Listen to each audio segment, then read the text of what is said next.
हिवाळ्यात शरीराला फायदेशीर ठरणारी, अत्यंत गुणकारी, पौष्टिक आणि औषधी गुणधर्मयुक्त असलेली अशा जवसाची चटणी आज आपण बनवणार आहोत. चला तर रेसिपीला सुरुवात करूया. इथे मी साधारण 400 ते 500 ग्रॅम जवस घेतलेली आहे. अगदी व्यवस्थित निवडून पाकडून स्वच्छ करून घेतलेली आहे. आता आपण मीडियम फ्लेमवर कढईमध्ये हे सर्व जवस छान भाजून घेऊया. त्यातील मॉइश्चरपणा निघून गेला की या पद्धतीने ते तडतडू लागतात. आपले जवस छान भाजले गेले आहेत. पहा, कच्चे जवस आणि भाजलेले जवस यातील आपल्याला फरक लक्षात येईल.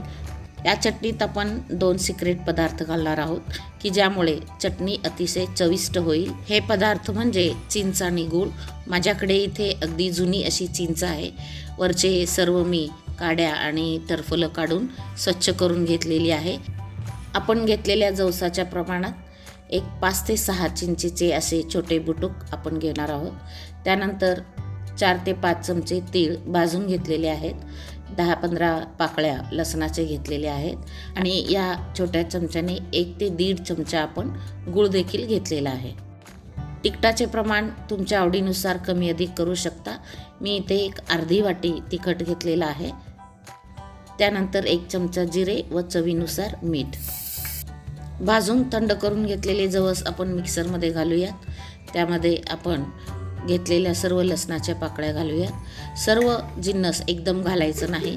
सुरुवातीला जवस आणि लसूण आपण मिक्सरमधून जाडसर वाटून घेणार आहोत. या पद्धतीने आपण जाडसर वाटून घेतलेले आहे. आता त्यामध्ये आपण भाजून घेतलेले तीळ, जिरे, त्यानंतर चिंच, गूळ आणि लाल तिखट घालूयात आणि वरून चवीनुसार मीठ घालूयात. हे सर्व जिन्नस घातल्यानंतर आपण मिक्सरमध्ये हे सर्व अगदी 4 ते 5 मिनिटं फिरवून आपण बारीक वाटून घेणार आहोत. एकदम बारीक अशी पूड आपण त्याची करून घेणार आहोत. पहा, अगदी कुठेही जवस किंवा कुठलेही जिन्नस यात शिल्लक नाही. सर्व घटक अगदी व्यवस्थित मिक्स झालेले आहे. चिंचगुळाचा वापर आपण या चटणीत केल्यामुळे चटणीला थोडासा किंचित आंबट गोडपणा आपल्याला जाणवतो आणि चवीला खूप छान लागते. जवसाच्या सेवनाने पोट साफ होण्यास मदत होते.